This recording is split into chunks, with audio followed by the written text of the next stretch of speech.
हाथ ने पानी की एक बूंद अपने मुंह में डाला, मानो जैसे चमत्कार हो गया। वो बूढ़ी औरत कुछ ही पलों में एक दिव्य अलौकिक सुंदरता वाली अप्सरा बन गई। धन्यवाद बेटा, तुमने सैकड़ों वर्षों से मुझ पर लगी श्राप की एक जंजीर तोड़ दी है। मैं हूँ ट्रेजर देवी और अब समय आ गया है तुम्हारी परीक्षा का। बताओ बच्चों, आज मैं तुम्हें किसकी कहानी सुनाऊं? परियों की या चुड़ैलों की, या फिर कोई ऐसी शिक्षाप्रद कहानी सुनाऊं जो हमें जीवन जीने की कला सिखाती है? मुझे परियों की कहानियाँ सुनाइए ना दादाजी। मुझे परियों की कहानियाँ बहुत पसंद हैं। काश मेरे पास भी कोई परी होती तो मैं इन उल्लुओं के साथ न रहकर उसके साथ ही रहती और हवा में उड़ती रहती। अच्छा, तुम्हें हम दोनों उल्लू लगते हैं। जब तुम भूतिया कहानी सुनकर रात भर सो नहीं पाती और बिस्तर के अंदर दुबक कर बैठी रहती हो, तब यही दोनों उल्लू तुम्हारे लिए रात भर जागते हैं। अच्छा, ज्यादा बहादुर बनने की जरूरत नहीं। मुझे भूत वूत से डर नहीं लगता, समझे? अच्छा, ऐसी बात है। फिर तो दादाजी आप हमें भयंकर से भयंकर भूतिया कहानी सुनाइए, ताकि इस बबली का डरा हुआ चेहरा हम फिर देख सके। इसका डरा हुआ चेहरा तो चुड़ैल से भी भयानक लगता है। बबली ये सुनते ही गुस्से से आग बबूला हो गई। उसकी आंखें क्रोध से चमक उठी और वो चंदू से झगड़ने लगी। अच्छा बच्चों, मेरा डरा हुआ चेहरा चुड़ैल से भी भयानक लगता है। तुम्हें बहुत शौक है ना मेरा डरा हुआ चेहरा देखने का? रुको अभी दिखाती हूँ। तभी सुनील, जो अब तक चुपचाप ये सब देख रहा था, चहकते हुए बोला, सुनो दोस्तों, क्यों ना आज हम सब दादाजी से कुछ नई टाइप की कहानी सुने, जिसमें सस्पेंस हो, थ्रिलर हो और कोई एडवेंचर हो। क्या कहते हो दादाजी, आप सुनाएंगे ना हमें ऐसी कहानी?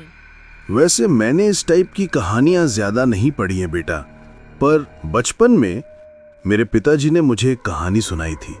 एक ऐसी कहानी जिसे सुनकर मेरी रातों की नींद हराम हो गई थी। वो कोई मामूली परी कथा नहीं, बल्कि एक अधूरी गाथा थी, एक श्रापित खजाने की गाथा। क्या तुम सच में वो सुनोगे? हाँ दादाजी, जरूर। बहुत समय पहले की बात है। एक क्रूर समुद्री डाकू कप्तान जलाल खजाने की खोज में निकला था। उसे एक किंवदंती से पता चला था, एक ऐसे जादुई खजाने के बारे में जो किसी ट्रेजर देवी नामक अप्सरा के संरक्षण में था। तभी एक भयंकर तूफान में उसका जहाज टूटकर डूब गया और वो जैसे तैसे तैरता हुआ एक सुनसान टापू पर पहुंचा। वहाँ पर क्या था दादाजी? वहां था तो एक स्वर्ग, पर एक खोया हुआ स्वर्ग। उस टापू के बीचों बीच एक तालाब था जिसमें ट्रेजर देवी रहा करती थी। कहते हैं वो इतनी सुंदर थी कि सूरज की रोशनी भी उसके आगे फीकी लगती थी।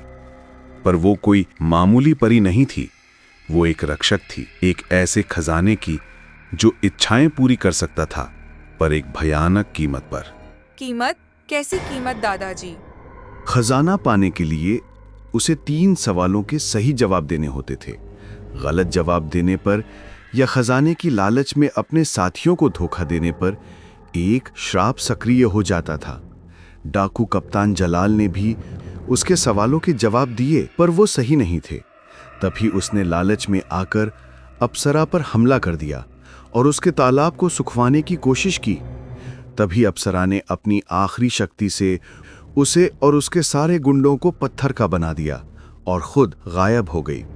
कहते हैं वो श्राप आज भी उस टापू पर है और वो अप्सरा आज भी किसी ऐसे इंसान की तलाश में है जो उसके सवालों के सही जवाब देकर उसके श्राप को तोड़ सके। ये तो बड़ी मस्त कहानी है दादाजी, जिसमें सारे लोग पत्थर के हो गए। ये कोई हंसने वाली बात नहीं है बेटा, कहानी यहीं खत्म नहीं होती। जो भी उस टापू के बारे में जानकर वहां जाता है, वो तूफान उसे अपनी ओर खींच लेता है। ये कोई संयोग नहीं, एक बुलावा है।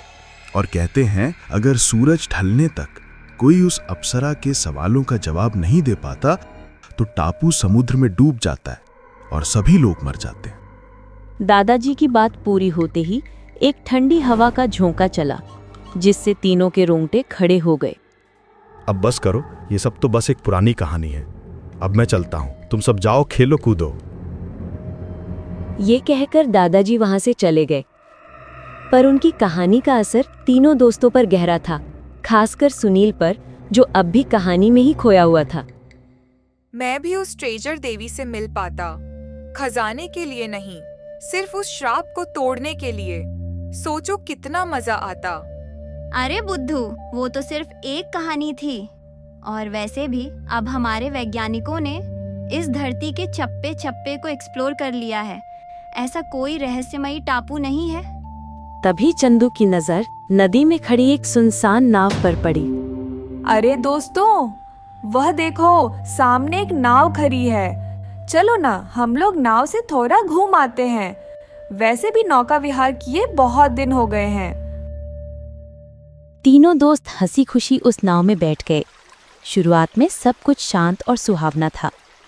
नाव धीरे धीरे नदी के शांत जल पर तैर रही थी। वाह, कितना मजा आ रहा है दोस्तों। बस अगर यहाँ कुछ खाने को मिल जाता तो मजा आ जाता। मेरी मुंह की बात छीन ली बबली, मैं तो सुबह से कुछ खाया ही नहीं। तभी सुनील की नजर एक नारियल की पेड़ पर पड़ी, जो शायद किसी छोटे से टापू पर था। वह देखो दोस्तों, वहाँ पर एक नारियल का पेड़ है। चलो हम सब वहीं चलते हैं, ताजे नारियल पीने को मिलेंगे। सुनील और चंदू जोर जोर से नाव की चप्पू चलाने लगे। नाव तेजी से आगे बढ़ने लगी। 1 घंटा बीत गया, लेकिन वो पेड़ अभी भी उतना ही दूर लग रहा था जैसे कोई मृग तृष्णा हो। रुको दोस्तों, कुछ तो गड़बड़ है। हम ज़रूरत से ज़्यादा आगे आ गए हैं। चारों तरफ सिर्फ पानी ही पानी दिखाई दे रहा है। कोई इंसान तक नज़र नहीं आ रहा। मुझे बहुत डर लग रहा है। चलो वापस चलते हैं। तुम ठीक कह रही हो बबली, यह पेड़ कोई मृग मरीचिका था। चलो हम वापस मुड़ते हैं। सुनील और चंदू जैसे ही नाव को वापस मोड़ने की कोशिश करते हैं, तभी अचानक आकाश में काले बादल छा गए और एक पल में ही कोमल हवा एक भयंकर गर्जन में बदल गई। लगता है भयंकर बारिश होने वाली है। तभी नदी की शांत लहरें अचानक उफान में बदल गई और उनकी नाव कागज की नाव की तरह डगमगाने लगी। दोस्तों, खुद को संभालो, नाव को कस कर पकड़ लो, नहीं तो हम सब डूब जाएंगे। सुनील, चंदू और बबली नाव की रस्सियां कसकर पकड़ लेते हैं। अरे यार, मुझे तो पता ही नहीं था। दादाजी की सुनाई एक मामूली सी कहानी सच हो जाएगी। नहीं तो मैं यहाँ आने को कहता ही नहीं। अरे जरा सामने देखो दोस्तों, हमारी नाव एक विशाल पर्वत से टकराने वाली है। हम दिल दहला देने वाले घटना के बिल्कुल करीब पहुँच चुके हैं। टाइटैनिक पार्ट 2 जल्द ही आने वाला है। तभी उनकी नाव एक विशाल पहाड़ से जा टकराई और जोरदार टक्कर से तीनों दोस्त हवा में उछल गए। वहां से जिंदा लौटना लगभग नामुमकिन था। उनकी नाव पूरी तरह टूटकर बिखर गई। कुछ देर बाद वे दूर एक रहस्यमयी टापू पर आकर गिरे और बेहोश हो गए। जब उन्हें होश आया तो चारों ओर अनजान सन्नाटा पसरा था। आखिरकार तूफान थम गया। मुझे तो लगा मैं मर ही जाऊंगी। सुनील, चंदू, चलो वापस चलते हैं। अब मैं यहाँ एक पल भी नहीं रुकना चाहती। अब हम लोग वापस नहीं जा सकते बबली। क्या बोल रहे हो सुनील? मुझे कुछ समझ में नहीं आया। सामने देखो, तुम्हें सब कुछ समझ आ जाएगा। बबली और चंदू ने जैसे ही सामने नजर डाली, उनकी सांसें थम गई। वे लोग एक सुनसान टापू पर थे। ये तो कोई डरावना टापू लगता है, जहाँ खतरनाक जानवर रहते हैं। नहीं चंदू, यह कोई सामान्य टापू नहीं है। दादाजी की कहानी याद करो, वह सच हो गई है और यह तूफान हमें यहाँ लेकर आया है। तभी वे तीनों खाने की तलाश में टापू के अंदर की ओर बढ़े, जहाँ का जंगल बहुत घना और अंधेरा भरा था। तभी सुनील की नजर एक संकली गुफा पर पड़ी, जिसके अंदर से एक मध्यम सी रोशनी आ रही थी और एक दर्द भरा रोने की आवाज। सुनो, कोई गुफा के अंदर रो रहा है। नहीं, चलो यहाँ से। ये कोई जाल हो सकता है। दादाजी ने कहा था ना, यहाँ एक श्राप है। पर सुनील आगे बढ़ चुका था। जहां उसने देखा, गुफा के अंदर एक दुबली पतली बूढ़ी औरत एक पत्थर से दबी हुई थी। तुम कौन हो और यहाँ इस हालत में क्या कर रही हो? मैं एक प्यासी आत्मा हूँ बेटा, सदियों से प्यासी। उस दुष्ट डाकू ने मेरे जल स्रोत को नष्ट कर दिया। इस श्राप को टूटने का एक ही उपाय है, एक दयालु हृदय का पानी, एक घूंट पानी, बस एक घूंट। मत देना सुनील, यह कोई भूत प्रेत हो सकता है, यह तुम्हें धोखा दे रही है। पर सुनील ने बबली की बात नहीं सुनी। उसने अपने बैग से पानी की बोतल निकाली और उस बूढ़ी औरत की ओर बढ़ा दी। जैसे ही उस औरत ने पानी की एक बूंद अपने मुंह में डाला, मानो जैसे चमत्कार हो गया। वो बूढ़ी औरत कुछ ही पलों में एक दिव्य अलौकिक सुंदरता वाली अप्सरा बन गई। धन्यवाद बेटा, तुमने सैकड़ों वर्षों से मुझ पर लगी श्राप की एक जंजीर तोड़ दी है। मैं हूँ ट्रेजर देवी और अब समय आ गया है तुम्हारी परीक्षा का। दादाजी की सुनाई हुई कहानी का हर एक शब्द सच साबित हुआ। हर कहानी में एक सच छुपा होता है बालक। तुमने मेरी प्यास बुझाई है। अब मेरे 3 प्रश्नों के उत्तर दो। सही उत्तर मिलने पर वो खजाना तुम्हारा होगा, जिसकी कल्पना भी तुम नहीं कर सकते। लेकिन गलत उत्तर देने पर तुम भी उन्हीं पत्थर की मूर्तियों में शामिल हो जाओगे, जिन्हें तुम इस टापू पर हर तरफ देखोगे। सुनील, चलो यहाँ से। हमें कोई खजाना नहीं चाहिए। मैं पत्थर बनना नहीं चाहती। चिंता मत करो बबली, मैं सही जवाब दूंगा। ट्रेजर देवी, आप प्रश्न पूछिए। पहला प्रश्न, ऐसी कौन सी चीज है जो दिखाई देती है पर छूने पर हाथ से फिसल जाती है, जो तुम्हारी है पर तुम्हारे कब्जे में कभी नहीं रहती? इसका सही जवाब होगा छाया। वह दिखाई देती है, हम उसे पकड़ नहीं सकते। वह हमेशा हमारे साथ है, पर हमारी नहीं है। अब दूसरा प्रश्न, ऐसी कौन सी चीज है जो सबसे ज्यादा ताकतवर है, जो पहाड़ों को हिला सकती है पर दिखाई नहीं देती? इसका सही जवाब होगा विचार। एक विचार दुनिया बदल सकता है। वह अदृश्य है, पर उसकी ताकत असीम है। अब आखिरी सवाल, अगर तुम्हें अपने दोस्तों और खजाने में से किसी एक को चुनना हो तो तुम किसे चुनोगे, दोस्ती या खजाना? अगर खजाना चुनोगे तो मैं तुम्हारे दोस्तों को मार दूंगी, और दोस्तों को चुनोगे तो मैं तुम्हें जादुई खजाने का पता नहीं दूंगी।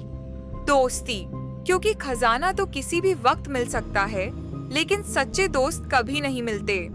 तुम अपना खजाना अपने पास रखो अप्सरा। दुनियाओं का कोई भी खजाना मेरे दोस्तों से बढ़कर नहीं है। तुमने सही चुना सुनील। सैकड़ों वर्षों से हर किसी ने लालच में आकर खजाने को चुना और श्राप का शिकार हुआ। तुमने वो चुना जो सच्चा खजाना है। तुमने ना सिर्फ मुझे बल्कि इन सभी आत्माओं को मुक्ति दिलाई है। तभी अप्सरा ने हाथ बढ़ाया और उसकी हथेली में एक चमकता हुआ नीले रंग का एक विचित्र पत्थर प्रकट हुआ। ये लो, यही वो खजाना है। ये कोई सोना चांदी नहीं, बल्कि सागर का हृदय है। ये तुम्हें वापस घर ले जाएगा। और याद रखो, जब भी तुम्हें जरूरत हो, समुद्र की लहरें तुम्हारा मार्गदर्शन करेंगी।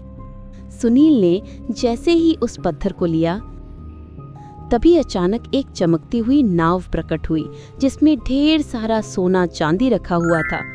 तीनों दोस्त उसमें सवार हुए। नाव अपने आप चलने लगी और ट्रेजर देवी भी हमेशा के लिए मुक्त हो गई। तीनों दोस्त सुरक्षित घर पहुंच गए और उनकी दोस्ती और भी मजबूत हो गई। सुनील के पास वो जादुई पत्र हमेशा के लिए यादगार बनकर रह गया। दोस्तों, कहानी अच्छी लगी तो लाइक जरूर करें और ऐसी ही मजेदार कहानियों के लिए सब्सक्राइब करना बिल्कुल ना भूलें। तो मिलते हैं एक और अनोखी कहानी में। तब तक स्वस्थ रहें, मुस्कुराते रहें।